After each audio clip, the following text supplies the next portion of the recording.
Ashen asked me, well, first off, he says humans fucking own, which rock on, man. Goddamn right, humans own. Some preliminary questions. Which gateway do you play on? Azeroth. When it comes to high APM, 150 plus, what are most of these actions spent doing? Hopefully not just 1, 2, 3 and hotkey buildings and spamming gather points. In the beginning, that's what a lot of it is. But late game, no. I mean, there's a lot of stuff. It depends on how you micro. Like, I mean, I do a lot of things. I try and position what my peasants are harvesting on, and when I'm microing, I'm trying to get in a good position. Whenever a unit gets low, I'm trying to send it back. I have to take it out of the hotkey, then I have to move my AM so it doesn't get focus fired, and I may be scouting with something else. I mean, there's a lot more shit to do than people give credit. As far as APM, if you're doing everything you should be doing or could be doing, then your APM is fine no matter what it's at, even if it's at 47. But if you're not doing shit when you should be doing it, then you need to increase your APM. Like if you're not building buildings right when you hit tier 2, or you're being late on farms, or you're not microing well, then yes, it's time to increase your APM, because yes, you just need to be doing more actions. So I don't know. It depends on the person. Like, I don't know. Would you mind looking at a recent replay of mine? Okay. Yeah, sure. You can send me your replay, Ashen.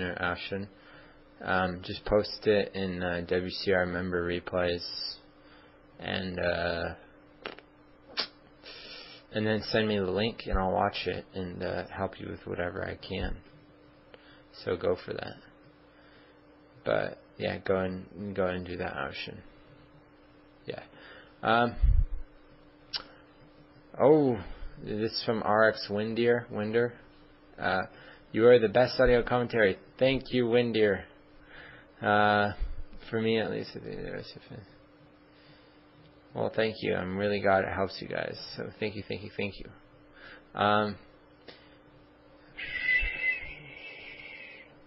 When is it right? All right, this is mostly about human mirror. He says, when is it right for you to use mass breaker strat? I've noticed in some top level replays that both players simply go mass breakers. Usually none of my games have that scenario. I think the first game I did in this audio commentary had that scenario, so hopefully that game was a good demonstration of a situation in which massing breakers would be good. And I explained it because if you switch to tech, if one of them teched in that situation, instead of massing breakers, the one that did mass breakers would have enough of an advantage to the point where he could run over the other's expo and maintain, and then therefore gain a very large economic advantage.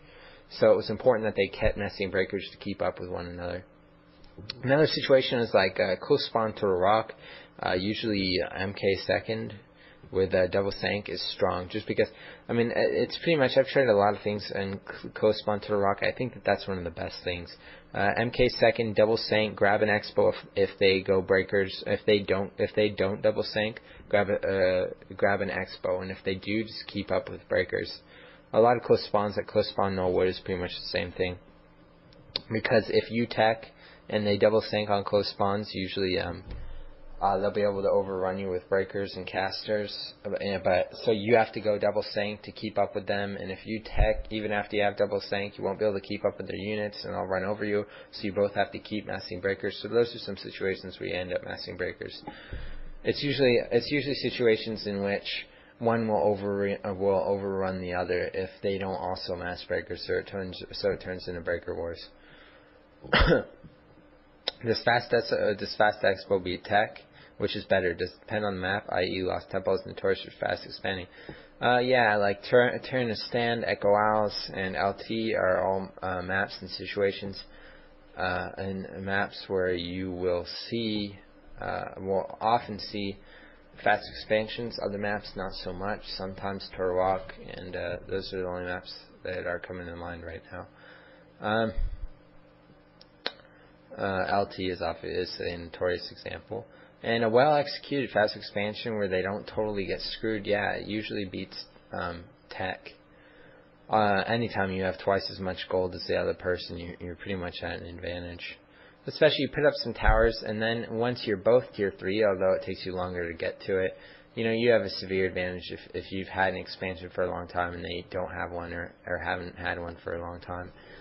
Then yeah. So it depends. If don't fast expo if you think when you do it you're going to get totally screwed and destroyed and lose a huge advantage and then get run over by tech. But on maps like Echo Isles and Terranistan and LT, you can usually fast expand and get away with it while being able to safely defend it and not lose much. And in those situations, fast expansion usually beats tech, if well done. When is it better to go FL second and Pally third or Blood Mage second? I think I talked a little bit about second heroes, but generally, let me put it this way: Firelord is good for defensive micro. If you're just sitting back, attack moving, and and concentrating on staffing out units, things like that. It's pretty much saving units instead of killing units. Firelord is good for that kind of micro. MK is usually good for aggressive micro. If you go MK and they don't, you can push a little bit, bolt and pick off some foots when your hero comes out. And he has pretty aggressive late game, and he's strong. Once he gets level 2, level 3 bolts, so he's good in a situation like that. Panda opens up a lot of options. He himself is practically a counter to gyros, which increases your ability to go griffins. He also helps a lot with late game when you retrain a Blizz, Knights against Knights, and you go Blizz, Breath of Fire on their Knights. And he's good against footmen, he's good against casters, and he's just a really good overall hero. Blood Mage, I don't think Blood Mage is so popular anymore. I think people went him when they didn't really realize the power of the Panda. He's still okay. Blood Mage is not a bad thing for when you're pushing them at tier 2, like when they expand and you don't. And I don't know, Blood Mage is kind of a personal thing. He's okay. I think usually Panda or MK is better. What are you doing against Human Protocol? Blitzcrank, Mass Towers, Take the Mass Casters, Griff, Mortar, AoE. You have a lot of options. Depends on the map, depends on the spawns, depends on how badly you get screwed over by Blitzcrank. When you face Blitzcrank enough, you kind of get an idea of how to deal with it. The second I see a solo AM enter my base in early game, I immediately move my peasants off of gold so I don't get Blitzcrank, and then I build 1 or 2 arcane towers around my base so that he starts losing mana before he even gets in range of my gold peasants. And if he's massing towers, obviously that gives me the ability to fast expand if I want. And and even so, even if you just tech, usually you'll be able to out creep them, and you'll probably beat them late game, even despite the extra food you spend on footmen that they didn't spend. And besides, they're spending all that gold on towers. So there's a lot of things you can do. I usually think it's best to expand or something at tier 1 or tier 2. And just try and out-creep them and see how the game goes. No real way to say. When is the right time to expo if you didn't fast expo earlier? Whenever you have an advantage and you feel that you can expo safely, that's usually the best situation to. That's something that takes time and experience to figure out. But if you kill the Archmage or something, or you kill a couple Knights and don't lose any Knights late game, so you have a Knight advantage, you can expand then. There are lots of different situations, but if they fast expand and you don't, you can usually expand at tier 2 while pushing their expansion, which I talked about in my audio commentary this time. So I hope that helps. And thank you again for the PM, Winder. So that I believe that ends my Q&A, and good thing because my voice seems to almost be gone. And wow, I don't know how Gosu people like Moto can shoutcast for so long, because this stuff kills my voice. So thank you guys for listening. Once again, I hope this helped somehow miraculously. And I hope you guys enjoy my audio commentaries, and I read all your PMs and all that stuff, so feel free to send anything over. Alright, thanks guys. Take care.